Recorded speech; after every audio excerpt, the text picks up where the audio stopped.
So on this piece of paper, it's going to tell you anything and everything you need to understand about how to shape anything from aircraft, boats, artwork, to whatever. If it becomes made out of metal and it's needing shaping, everything is on this piece of paper. Very simple concepts.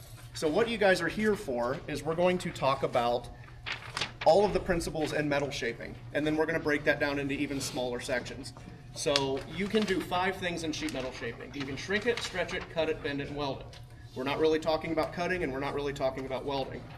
So we're going to give you the information to master shrink, stretch, and bend.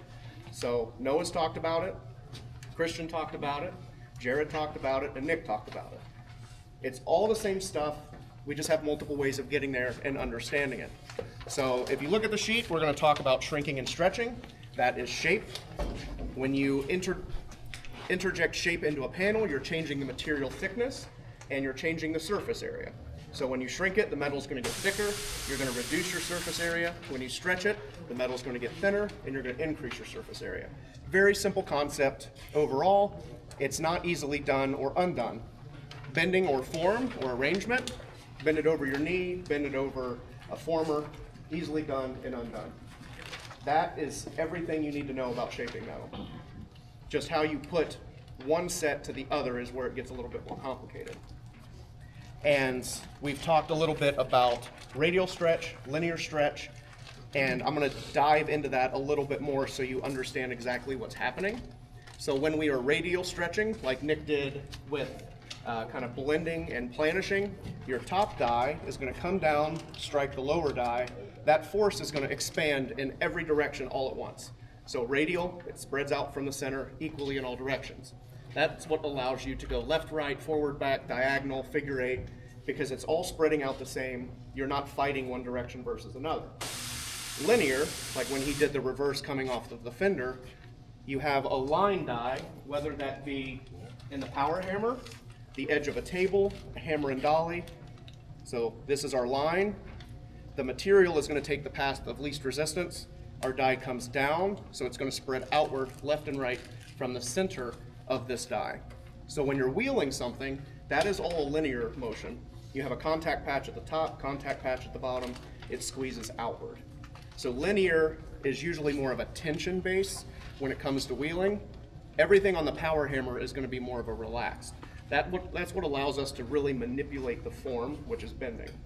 And as I'm doing this, I can be a little long-winded, so I want all of you guys to ask me as many questions as you feel. Like, don't be afraid of cutting me off. If I'm doing something on a machine and you want to try it, kick me out of the way. This is your guys' class, not my class. I want you to have all the information and all the experience I can give you in the time allotted. So don't be shy, ask questions. I'm here to give you the information you're after. So the more you ask, the more I can tell you. And a lot of this is going to go back, and we're trying to reiterate that it's all the same process, no matter what you're doing. And Christian mentioned it, and Nick mentioned how we need more shrink and stretch at the edge when we're creating shape. I call that the rule of 3. So Nick said the rule of 3 without saying the rule of 3. He divided his shrink marks up into the first set, second set, and third set. You're always going to need about 3 times the amount at the edge of shrinking as you do at your light line. Same thing with stretching out to get that reverse. It's always going to need about 3 times as more at the edge. And one thing that helped me understand metal better is don't look at it as we're bending metal itself. When you're manipulating metal, it gets complicated. I chase light. So everything I do on a panel, I don't care what the metal's doing, I focus on how the light is reacting to what I've just done. So if we're bending the light, that's what we're chasing, and that's why I like a higher finish panel as we progress through the rough stage to the finished stage. The shinier it is, the more you're going to be able to see how the light reflects. We can chase shadows and reflections off the wall and really dial that in. I do a lot of high-end polished aluminum bodies, exotic sports car stuff, so that's where that comes in. The light is what matters more than anything. If you guys are more of like an automotive paint-based person, you go to a car show, the bodywork's kind of crummy, the light lines are real wavy, it's not appealing. If that thing is laser straight, every line is perfect, the light lines are perfect, and that's what makes it appealing. So it's the same thing. We're just doing it on the naked skeleton of the car. We're not relying on paint and body to hide that and to correct it. We want the body itself to be as perfect as possible. So that really helped me change my perspective of things, is when we're looking at light, not metal. So like I said, everything is going to be on here. It talks about where Christian was saying that he's building a roadmap. Patterns are our roadmaps. Think of light, shaping as bending light, not metal. This has just really been beneficial to all the guys over the years that have taken my classes. It makes it, I think, manageable. You don't look at this sculpture as this big giant piece that's overwhelming. Every piece on that sculpture is going to be done off of this sheet. So just keep it simple and don't get overwhelmed, because I know it can be, especially when we get into more complicated shapes. Baby steps. Baby steps. Baby steps, baby bites. How do you eat an elephant? One bite at a time. That's how we do everything. You can't look at a car or a boat or a sculpture and just be overwhelmed. You look at this section and how do I do that? Metal shaping is just problem solving. You have to be a critical thinker and a problem solver to do anything in life. Everything I do is a new challenge. I've never done the same challenge twice. So every day we're working the steps using the information on this piece of paper to work from point A to point B. It's just problem solving, and you have to really think through it. And with thinking and keeping my mind straight, because I tend to struggle with that. I get distracted by squirrels. Does anybody have the same problem? So I have to put everything in a book. I've seen a lot of you guys taking notes, which is very good. I call this my shaping Bible. So you guys, I'll leave it laying around. You guys are more than welcome to look through it, take pictures, take notes, whatever you want. But I do everything from where I am feeling mentally, physically, pattern layouts, size, machine settings, everything. That way, if I get distracted and I have to leave for a couple days, I can come back, all of my settings are here. If I come back 6 months from now and be like, hey, I have to make a quarter panel just like I did before, all my settings are in here. And it tells me, don't work more than 45 minutes or else you're gonna be sore. That helps in the long-term goal. That way you don't overwork yourself and cause more of a delay. So it helps with efficiency, keeping your mind in a good place. A lot of this is going to be mental. If you're in a bad mood, you got a speeding ticket on your way into work, don't even try to shape anything. You're going to be in a bad mood, that energy is going to go into the machine, give you negative feedback, and you're going to be in a vicious cycle of negativity, and it's not going to go well. So all of that stuff goes in the book. Pattern layouts. It's always a good thing to have a reference book. So I like seeing everybody take notes. So get yourself a designated book that you put all of your information in. So what questions do you guys have so far of what you've seen that hasn't been answered yet? Anything? Anything I've talked about? No? Yeah. So like when you're designing, do you always do like a topo line thing like this, or do you like use wire? Like how do you plan your stuff out? Me personally, I like wood bucks better. I have a hard time reading wire forms. There's not enough information there for me. Okay. I'm very meticulous with my layout. Like Nick said, I'm very tedious with patterns, and that also goes into my panel size. I'm known for doing extremely large panels. Like I'm not afraid of working a 4 foot by 5 foot sheet of metal by myself. I do 1-piece quarter panels, 1-piece fenders, like really big stuff, like Model A fenders and quarters. I do 1 piece, full door skins, roof inserts. The larger the panel, the more I enjoy it for the challenge, and I absolutely hate welding. So I could make a quarter panel in 10 pieces, but then I have 10 seams that I have to trim, file, fit, tack, weld, finish, refine. Or if I can do it in 1 piece, I'm eliminating those 10 other steps. I'm going to struggle due to the panel size and complexity of the layout, but the work I put in at the beginning with my pattern is going to save time at the end. And that's kind of what we're going to get into. Are there any other questions at this stage?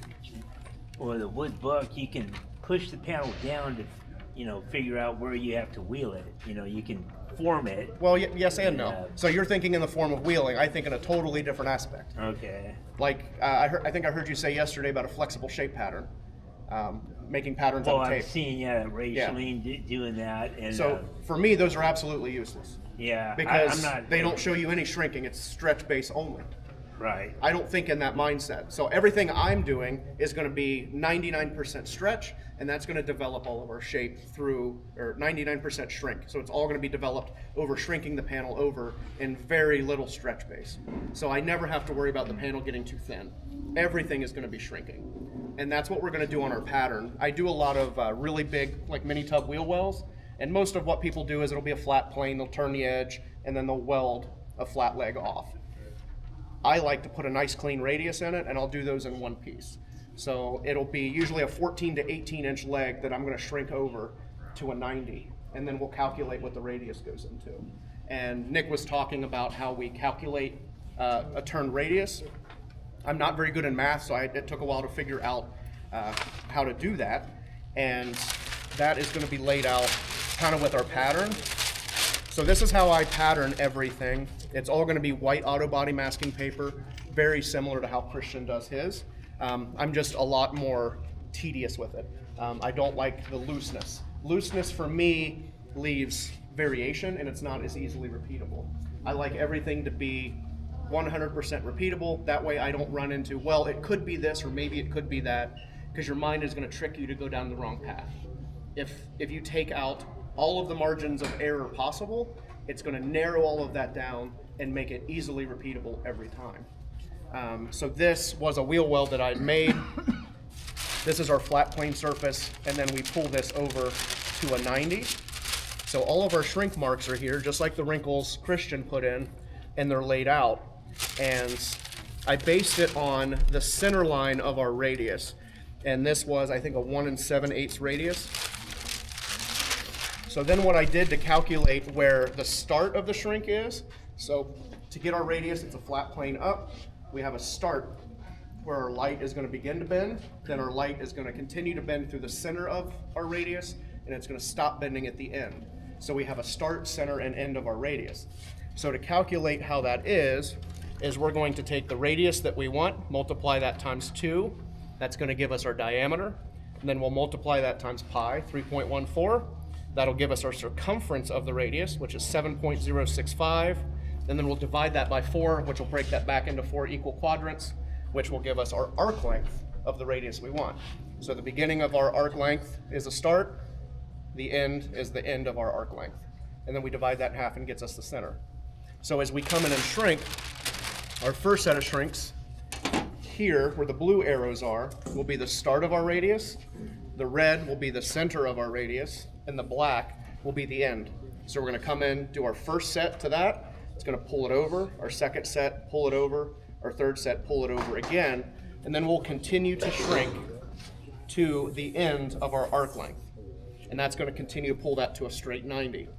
And yesterday, Christian mentioned how critical our pattern layout is, especially where our starts and stops are. When we get into bending light, if you come in and we shrink to this point, and then we shrink to this point, and then we shrink to that point, that's where the material is going to change thickness. That's where the light is going to start to react. So our light line is going to follow our starts and stops. Starts and stops, especially on your first set of shrinks, is absolutely critical. If you get off on that set, you're going to be off on every set from there. You can correct it, but again, we're reducing our margin of error. We're trying to dial that back, be as perfect as we can every time to be more efficient and save time towards the end. So I know that sounds like a lot, and if you have questions about it, ask. When we get into making this, I think it'll make more sense. I broke this down into a smaller panel than normal, just for time, because we could sit here all day, but I want to get you guys turned loose on the machines just after lunch. Quick question. Yes. This that you have laid out here, Uh-huh. is this potentially going to go from flat to a 90 Yes, transition? yes, with a 1 7/8 radius in the corner. Okay. Yeah, and that's the cool thing about thinking of that in a shrink-based platform. If you were to try to stretch that, it would be miserable, and it would get so thin by the time you get to the edge that it's going to be unusable. So when you're dealing with power hammer stuff, you can shrink, you can radial stretch, and you can linear stretch all on one machine. With a wheeling machine, you can only do linear stretch. It's only going to get thinner. You would have to block it in or tuck shrink, or come in with a power hammer and create that shrink to make the material thicker. And I have found over the years, I've been in metal shaping for 20 years. When you start going from radial stretch on a power hammer to linear and back and forth, you're going to get tension built in that panel. Radial and linear don't always like to work together, especially on a tension-based machine like a wheel and a relaxed shaping system like on a power hammer. So if you go back and forth a lot, you can get some tension built in, and you're going to fight to get that out. Again, that's really why I like the power hammer, because we can manipulate the form and really wad stuff up to make it easier to shape, and then you can pop that form right back in. And that's going to be one of the harder things you guys deal with is it shape or is it form? They're two different entities, but they work hand in hand and will affect one another. Just like you saw Nick with his fender, you can take it out of form and it changes all the radii across your panel. Even though the surface area hasn't changed, in your mind you think, oh, that's not more, I need more shrink or stretch to achieve said goal, when in reality you just bend it over your knee and it corrects it. That is going to be one of the bigger challenges. You can always see the shrink or stretch when it's right in front of you, but if it's hidden behind a form problem, you're likely to go down the wrong path. So my thought with that is, when in doubt, adjust the form, because it's easy. Shaping is hard to do, hard to undo. I'm going to do the easiest thing first. I want to be a lazy metal shaper. Being lazy is going to be the most efficient. Any other questions? Lazy equals efficient. Well, yeah, because Let my guys at the shop hear that. yeah, well, it sounds counterintuitive, but to be efficient, you want to do the least amount of work to get to the finish line as possible. So why do way more work to just waste time? Absolutely. So it's the same thing when you break your panels in. Do we want to leave this plane flat and have to shrink all of this material over? Or do we want to leave this nice, big, flat, strong area and shrink 6 inches over? So efficiency is going to be the quickest, fastest, laziest way to get there. You want to put the least amount of effort into having to adjust the shape. So I always lay my patterns out to do the least amount of shrinking, the least amount of stretching possible, and then you get this nice flat area to help control it. I just did some classes in Australia, and I'll let people kind of give themselves a little bit of room to make mistakes. I think that's how you're going to learn more. If you nail it every time and your parts turn out perfect, unfortunately you're not a craftsman, you're just lucky. What makes somebody a craftsman is when they get themselves into a jam and they know how to get themselves out. So I let you make some mistakes, get into trouble, and then we work our way out so you understand how to reverse the process and get out of the hole. Like when you do a heavy amount of shrinking, Yep. and you want that flat, you still have to do some stretching here Nope. to straighten up. And I know when I, and put a heavy amount of stretch with the wheel in a panel, and I want to keep part of it flat, I do have to taper off into that and do quite a bit of stretching in the right areas, just and have it end up, because it'll pull in and then to get it out. Then you flat. don't have enough shape here, because if you break it down, That's where those quarter panels on those so stock cars were. well, with what you're saying, this is completely flat in this plane, correct? Right. You shrink all of this over. This plane is still completely flat. Okay. If it bellies one way or the other, so if it bellies this way, you don't have enough shrink here. If it bellies this way, you have too much shrink here. That, but like on the quarter panels on the stock cars, you would have a very high crown amount of shape over where the tire was, but down on the side you wanted to keep that straight and flat, and by stretching so much up above, it would get concave down below. It would not stay straight, so you would have to wheel. Then that but panel is taper not it. flat. That's the thing, is it's not flat. Because Well, it came out straight afterwards, but yeah, it's got some stretch Because- in it, but you got to taper the yeah, but stretching. what you're saying is, if this is flat and straight, this is flat and straight, it has zero shape in it. If you introduce any shape into it, especially on the wheel, it's going to be stretched, which is no longer flat and straight. Okay. So that's why patterning becomes an issue. If it was an accurately patterned part and you did all your shaping work up here and something happened here, what caused that? Too much or not enough shape here, or was there actually shape here that you were unaware of? And that's where you get into the vicious cycle of chasing your tail. The pattern's going to tell you, I need this right here. Nothing over here, it's right there. And then if your panel gets affected over here, something right here is the issue. It's not here. Because if we shrink this over and then this is this way, and we come in and we start stretching that, we're gonna chase our tail because we're trying to adjust this issue over here. So patterning is super critical because it's a roadmap. So it would be like, I want you to drive to my shop in Ohio, and I give you a detailed roadmap, and you make a wrong turn. You just make a bad judgment call. Instead of going left, you go right. And you're like, well, I already went right, now I'm gonna go left, and then I'm gonna go right, and I'm gonna go left. You're gonna be way over here. You have to follow the roadmap. No ifs, ands, or buts. And your brain is going to talk yourself into a bad decision. Because that's just what we do. We think we're smarter than we really are. And you're like, well, there's a low spot here, I'll just fix that low spot. That's not always the case. What caused the low spot in the first place? So you always have to follow the cause and reaction, and the pattern will tell you the cause and reaction. So that's why you can't just take a panel like, I'm gonna make this quarter panel with no information.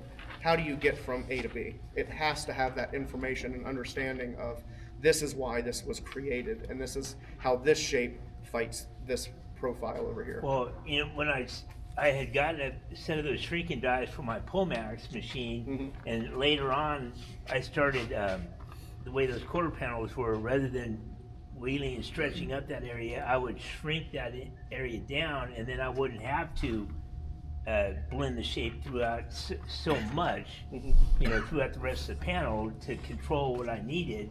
But all the time, during all the years I've done like wheeling panels, you have to wheel the whole panel, but it's just to varying degrees, you know, because it's not like you can leave an area untouched and just add shape into one spot and leaving another area flat where it needs to stay flat. You got to wheel the whole panel and then just vary your stretching around. That's where the art comes in. Yeah, like I've personally never ran into that. Okay. Yeah, Because I if built for a long time, and there was plenty of panels where I would wheel in one section and leave the other section completely untouched. Because If it's flat, gonna be flat is flat. yeah, Like flat is flat. Right. flat. Okay. You can't Because say when I flat would- is shaped because flat is flat. Well, you know, okay, it would have a little roll to it or whatnot. It wouldn't be literally dead flat. Yeah. But I have, I And would that's have why you're having to problems- go in and shape. Because a flat panel, flat, is Right. going to look concave. Every car, everything that, so Because they would get really concave, and you would have to yeah, taper your stretching because it's not down flat and into it actually needed the shape there. So Okay. everybody thinks like one of the most flat cars in the planet is a Lamborghini Countach. They look like origami. They're just folded up flat sheets. They have a ton of shape in them. Every panel has like a 48 radius in both directions. a large little crown panel. Exactly. throughout, So yeah. that's why flat is flat, and there's absolutely no shape because it's flat. When you start adding shape to it, it's going to appear flat because a flat panel is going to look concave. So that's what I'm saying is, Okay. you know, you're saying that you started shaping here and it developed a problem. If you would have had an accurate pattern, it would have told you exactly where every shaping process needed to be done and how much. So that's why you have to have a pattern. Okay. It's just going to make you more efficient of a shaper. And that's real big with different alloys, like I mentioned before. Like I stumbled into doing a lot of aircraft work. 2024 is very springy. You'll be working on this side of the panel, and the other side will just pop up and start crackling on you, literally as you're working it. If you go over that side and try to fix it, you're gonna destroy the panel and throw it in the garbage because you changed over here to create that. Don't go over there to do what you did here. Yeah, and like Stick to the roadmap that Mike talked about, Yeah. and when it gets to this shape, it'll all settle in where it needs to be. yeah, It's because like- you start getting into that cycle of, well, I did something here and now something's happened here. I'm going to chase it over here. Well, your pattern didn't say that, so then it's going to affect over here, and you're going to be going back and forth and back and forth and back and forth and back and forth. And when we get into the low crown panel, some of that will make sense. The edges are going to get loose, and it's not going to lay on the buck. Most people want to jump right over, and we'll just shrink the edge. It's a low crown panel. You don't have to do that. We can stretch inboard, which will act like we're shrinking the edge. As the center comes up, the edges will drop and tighten. So you just have to trust the process. And don't deviate from your roadmap. Because like I said, deep down in your mind, you're going to think, well, if I go straight here instead of making a left and a right, it's going to be faster. But you don't know what's down that road. You're going to get yourself into a dead end or bridges out, and you're going to have to backtrack, and it's going to take you way longer to backtrack and make the mistake you thought you were saving time and being more efficient. You just have to trust the process and follow the roadmap, no questions asked. So that's where it gets really, really challenging, is you have to have an accurate map. If you make a sloppy pattern, you're gonna have a sloppy part. And it's the same thing. If we spend 5 hours making a pattern, yeah, that's 5 hours, but we're taking the 5 hours of chasing and we're adding it to the front and making it easy. And then the next one will be easier and easier and easier. It's all about scaling and being efficient. Okay. Like, yep. You start your pattern on the paper. How do you? Is there a trick to transferring the pattern to the metal? Yes. So there's certain rules for different things. Like Nick talked about with aircraft, you can't do this pattern layout the same. So if it's going to be an automotive-based project or a sculpture, I'll center punch it for multiple reasons. If the markers rub off, I still see those center marks. And then if I need to re-index my pattern, I can line those up. But with aircraft parts, you cannot mark the panel like that. You can't have center punches or scratches, or it'll fail inspection. That becomes a stress riser and it'll crack through. So if you see, I can pass this around or you guys can come up. There's a bunch of little center punch marks through it, and I use that as reference points. And we can pass it around. So my shorthand, SH, is for shrink, and that's what the lines are. They were big tucks, just like Christian showed yesterday, where it pulled up and it had the tuck in the paper like this. That's everywhere those are, and on an even radius, they should be even and consistent. You're not gonna have one big shrink and a bunch of littles and then a big shrink. It's all gonna be consistent along a consistent radius, like on a wheel well. So you can pass that around and check it out. Just to answer your question while Mike's passing around, I don't really use a center punch very much. I like to use a scribe, and I just scratch right through the paper, little dashes, and you'd be surprised how long those little scribe dashes will stay in the panel. Yeah. And And the if- downside to that is Mike, I don't know if we're getting into it, but sometimes with a center punch is nice because you can find it on the backside of the Yeah. panel where the scribe won't. Yeah, so here, we can see all of our center punch marks. So if you have to flip it over, we know. And That's if, the nice part. if you can't use a center punch or scratch, you can tape the pattern on here and you can flip it up. I always say it's flipping the skirt of the pattern up and roll it back to where you get that line and you can mark it. So everything that we've told you, if you've noticed, Christian's a little bit different, Noah's a little bit different, Nick's a little bit different, Jared's a little bit different, I'm a lot of bit different. You have to take little tidbits from everything we've said, try it your own way, and put your own twist on it. There's no right way or wrong way as long as you are getting the desired results efficiently and repeatably. So the way I do it might work for you, it might not. The way Nick does it might work better. You just have to try every way and see which way fits your personality. A lot of it goes into the way your brain interprets information. Again, I think way better in shrink base. Some wheel guys, like I just worked with Peter Tomasini, he struggles with shrink based stuff. It's all stretch based for him. So you have to find out the way that your brain interprets information and build from there. Because we're all different. We all have different tastes, we all have different styles, we're all here for different reasons. You have to find the ways that work best for you. Yeah, I know Marcel had bought a power hammer, I think a Yoder, Yeah. years back, and he played with it for a while, didn't like it, and got Yeah. rid of it. you Yeah, know. and like I talked to Luke about it, and he's like, he didn't like that it was all shrink based, and he didn't like the noise. And that's another thing. If you don't like loud, aggressive sounds, you're not gonna like the power hammer.